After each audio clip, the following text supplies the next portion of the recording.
Wakil Kepala Badan Gizi Nasional BGN, Nani, menangis meminta maaf atas kasus keracunan MBG yang menimpa ribuan anak sekolah di Indonesia.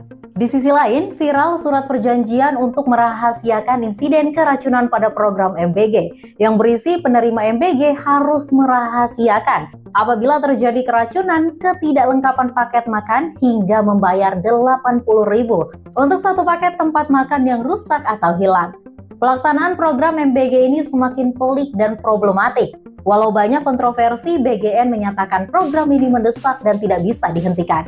Fakta bahwa program MBG andalan pemerintah ini ternyata per akhir September 2025 menyebabkan lebih dari 6.452 anak keracunan di puluhan kota dan kabupaten di Indonesia. Fakta ini tentu menarik perhatian semua pihak, termasuk ahli kesehatan masyarakat Dr. Tan Sotien yang menyampaikan bahwa program ini jauh dari tujuan awal, yakni perbaikan gizi anak dan kurangnya jam terbang ahli gizi di Satuan Pelayanan Pemenuhan Gizi menjadi permasalahan. Bila melihat dari situs resmi BGN, profil pejabat lembaga ini mayoritas berasal dari pensiunan militer atau TNI dan bukan dari background ahli gizi.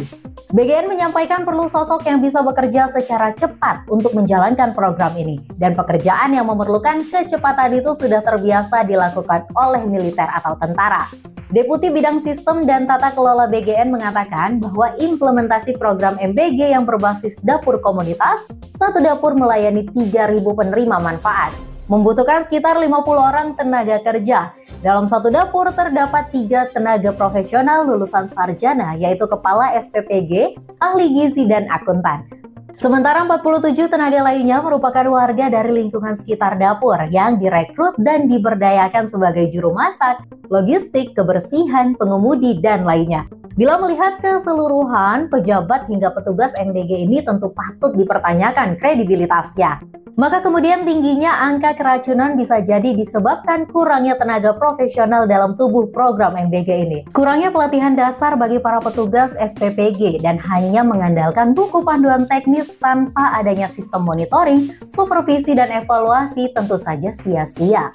Seluruh petugas MBG, khususnya tenaga ahli gizi, harusnya bisa memahami kerangka kerja preventif untuk mengidentifikasi, mengevaluasi, dan mengendalikan bahaya potensial dalam proses produksi makanan mulai dari bahan baku, pengolahan, hingga sampai di tangan penerima manfaat. Perlu pengawasan ketat melibatkan Dinas Kesehatan, BPOM, hingga komite sekolah untuk memantau kualitas makanan setiap harinya, serta tidak lupa memperhatikan aspek kualitas makanan daripada jumlah yang disediakan. Keracunan massal akibat program MBG